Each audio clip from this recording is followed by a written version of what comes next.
Last week I got a letter from the NHS detailing, and I quote, important advice to keep safe from coronavirus. It's a rather long letter and runs to 4 pages, but the gist of it is that because I'm in an at-risk group, I should stay home and avoid contact with others. As the letter puts it, the NHS has identified you or the named person you care for as someone at risk of severe illness if you catch coronavirus, also known as Covid-19. This is because you have an underlying disease or health condition that means if you catch the virus, you are more likely to be admitted to hospital than others. The safest course of action is for you to stay at home at all times and avoid all face-to-face contact for at least 12 weeks from today, except from carers and healthcare workers who you must see as part of your medical care. This will protect you by stopping you from coming into contact with the virus. It also goes into details about what I should do if myself or a member of my family contracts the virus, what to do about planned hospital appointments, mine have been changed to phone appointments for the time being, and so on and so forth. I won't read it all out here, but suffice to say it's a sobering letter and one that really brings home the dangers of the virus, especially for someone like myself with a persistent condition. Without going into too much detail, I have a blood condition that, if left untreated, can lead to blood clots, strokes, heart attacks and various other nasty outcomes. And I suspect that one reason I'm at risk is that some of the research suggests that as many as a third of deaths from Covid-19 could, and I stress the could, be related to clots. But obviously I'm not the only person at risk. I would guess that between 1/4 of my friends and family are also in an at-risk group due to age and underlying health conditions. The advice to all of us is clear. Avoid contact, stay indoors, and basically try to ride out the worst of the pandemic. But why do I bring this up at all? We all know this, don't we? And the advice given to people like myself isn't actually that different to the advice given to people without underlying conditions. We just have to be even more vigilant. Well, you'd think that, wouldn't you? But I'm sure you've seen the pictures and reports of people in the US demonstrating against the lockdown, egged on it seems by their own less than statesmanlike president. I'm sure some of you even engaged in the odd facepalm. This seeming idiocy is not just restricted to the States though.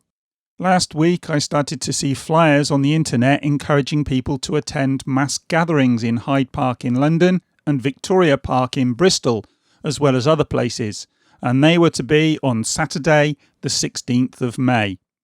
Join the UK freedom movement, they said. I didn't think much of them until Saturday came and, you guessed it, people turned up to demonstrate. It was a motley bunch of anti-vaxxers, far-right nutters and conspiracy theorists claiming that the virus was a hoax, that it was all a precursor to communism and that vaccines spread viruses, among other batshit crazy ideas with no basis in reality whatsoever. I suppose I should have been surprised, but I wasn't. I'd already witnessed the mass hug a couple of weeks back when a similar bunch of dimwits had gathered to protest against the lockdown, so it was almost inevitable that we should see some more protests. It just strikes me as odd that the Village Idiot Association would have 2 AGMs in the same year, because we should be in no doubt that these people are idiots. Every credible source the world over, from the WHO to the CDC to Public Health England and beyond, is telling us that we should be staying inside if we can and keeping our distance if we have to go out. Hell, my niece, a nurse, who's been moved over to work in ICU with Covid-19 patients, even started laying down the law to her dad about the precautions he should take when going to visit his GP. And they included mask, gloves, and stringent washing of hands and safe disposal of the gloves and face mask on return home. This isn't a joke. Neither is it your seasonal flu. It's far more virulent and far more dangerous, and if you have an underlying condition or you're old, there's a good chance it will kill you if you catch it. And yet these imbeciles come out from under their rocks to ignore all the warnings and tell us that rather than this being a dangerous virus that can kill us, it's instead a conspiracy to keep us indoors for some reason that they've yet to fully work out. The mind boggles. Then the anti-vaxxers join in and tell us that they won't be having the vaccine because they have no intention of poisoning their bodies. I even saw one anti-vaxxer tell someone who argued with her that their mind had been poisoned by too many vaccines and that it had made them stupid. Oh, the irony. Newsflash, moron, we don't even have a vaccine yet and it could be years away, so you haven't got to worry about the vaccine yet. Just worry about the disease for now, eh? And just like in the States, it looks like it's the far right organising these protests. Surprise, surprise. Though to what end? I don't really know.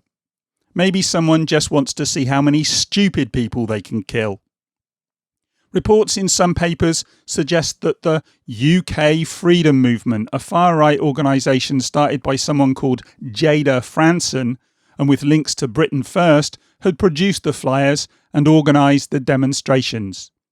The UK Freedom Movement denies this, but says that people should have the right to protest. It also adds that another group, also called the UK Freedom Movement, organised the protests. Remind you of anything? Excuse me, are you the UK Freedom Movement? Fuck off. We're the UK Freedom Movement. That's the UK Freedom Movement over there. Splitters. When I checked a cached version of the UK Freedom Movement's Facebook page, I found that there were people actively discussing the demonstrations before they happened. So there's at least a tentative connection between the organisation and the protests, even if, as they claim, they didn't organise them. However you cut it, there's an unholy alliance of far-right organisations, anti-vaxxers and conspiracists who are seemingly hell-bent on breaking the lockdown in order to make their point, whatever that point is. At a guess, I would say that they're trying to prove that there is one virus that's more deadly than any other we've ever seen, and that's the moron virus. A virus so virulent and dangerous that it turns otherwise sensible human beings into drooling, shuffling imbeciles. I suspect we're going to see more of these protests before this is all over, but I also suspect that some of the people protesting in about 10 days' time will be different to those we've already seen, because some of those who have already been protesting will be in hospital, taking up valuable resources and the time of nurses like my overworked niece. I just hope I don't end up in a bed next to them. Idiots.